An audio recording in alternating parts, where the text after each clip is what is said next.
In every Dark Souls game, the character is undead, which means that they are afflicted with the undead curse, as proven by the dark sign stock in their inventory as an item.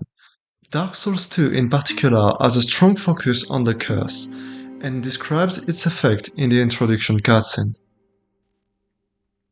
An undead is bound to lose their souls, thus becoming hollow, a creature who typically feeds on other souls without any self-restriction.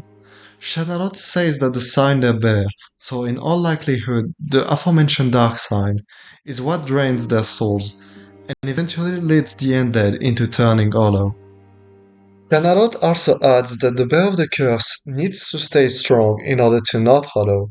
This statement might not sound like anything particularly meaningful at first, but in reality is probably tied to a rather hidden but important concept, which is the concept of will, or strength of will, of the character.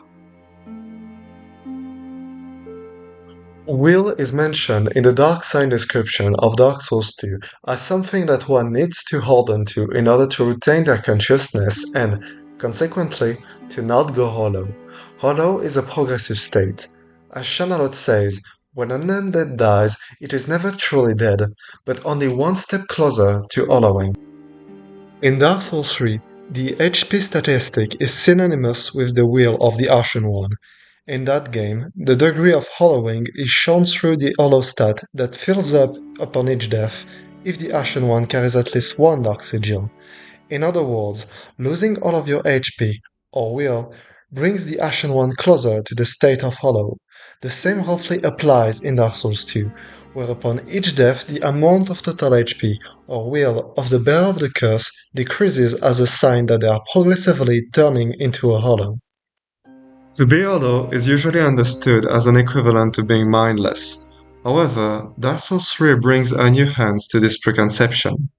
Yuria establishes that a hollow needs not be mad, and that attacking her like a mad hollow translates to weakness. In a sense, this comment echoes what Shanalot says about the need to stay strong, only without the same assumption regarding hollow.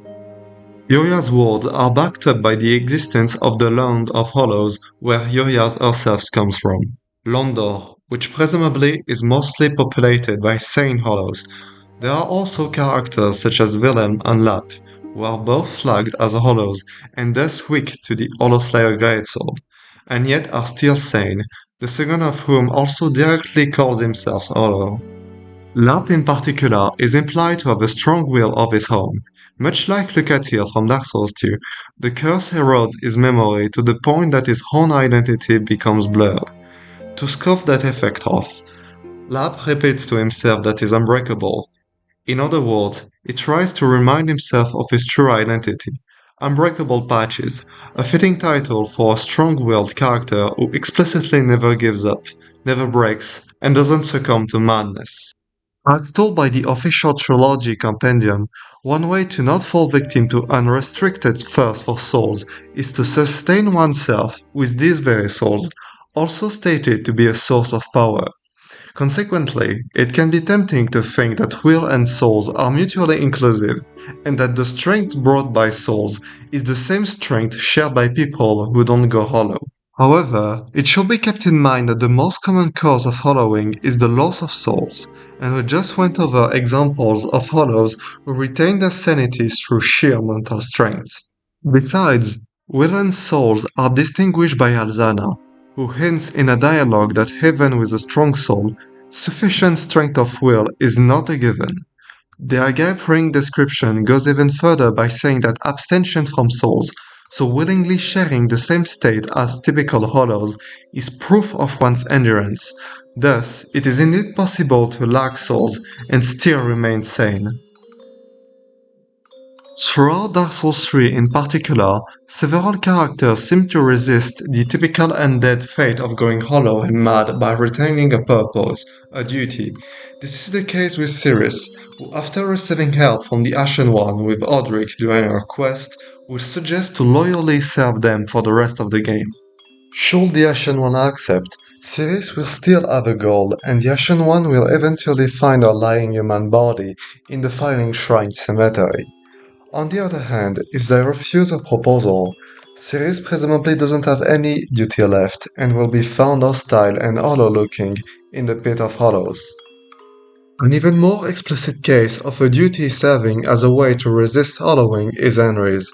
After defeating Aldrich with the help of the Ashen One, Henry will relay their last words to Ludleth, who tells the Ashen Ones to not seek Henry, well aware of what awaits them after the duty is finished.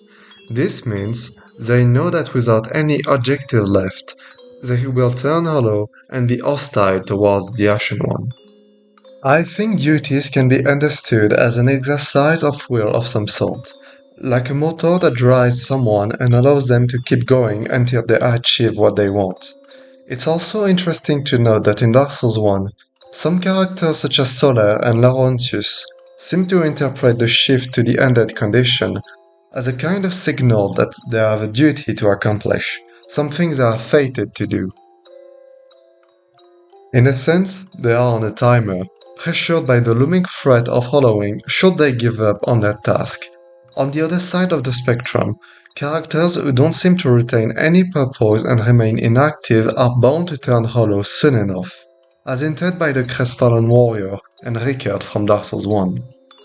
All this analysis regarding will and duties is relevant to the concept of kinghood in Dark Souls, since according to the official compendium, strength of will is a requirement to become a true king.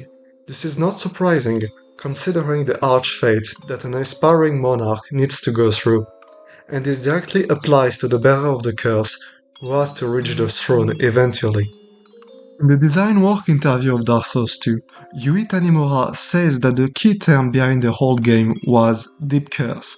However, he wasn't thinking of the Undead Curse, but instead of the grim fate or karma conveyed by the characters, who have to shoulder an impossible duty.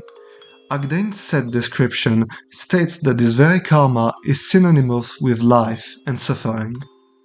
A full explanation of how karma, or life, works in Dark Souls will require its own lengthy analysis, but as made clear by Tanimura, the concept is extremely important to the lore of Dark Souls 2 and should be kept in mind.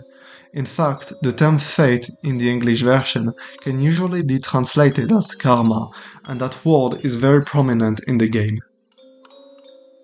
Upon their arrival at Majula, Shanalot asked the bearer of the curse, supposedly destined to lose their souls over and over again until they break and turn hollow, whether they are the next monarch or merely a pawn of fate. She will tell them to seek King Vendrick, and to achieve that, the bearer of the curse needs to actively face hardships in order to make their souls strong enough to reach the king.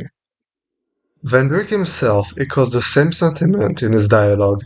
Suffering allows one to become more powerful, and therefore someone who seeks power needs to go through hardships.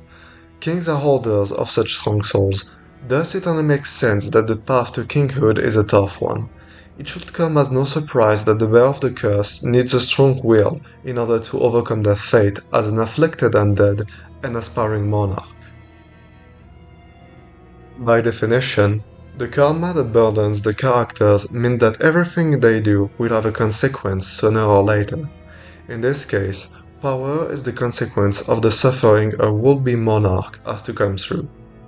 The description of the Old Sun Ring pretty much defines the concept of karma, and its effect exemplifies it further. The wearer needs to suffer, to take damage, in order to be rewarded by the explosion triggered upon taking enough hits. Another ring with a very similar effect is the Ring of Thorns, worn by Pate, who is implied to have fought countless battles and made his spear stronger by doing so. In other words, he went through a lot of hardships and grew stronger. Once again, the wearer of the ring needs a lot of HP, or will, to benefit from the ring and the suffering it encourages to go through.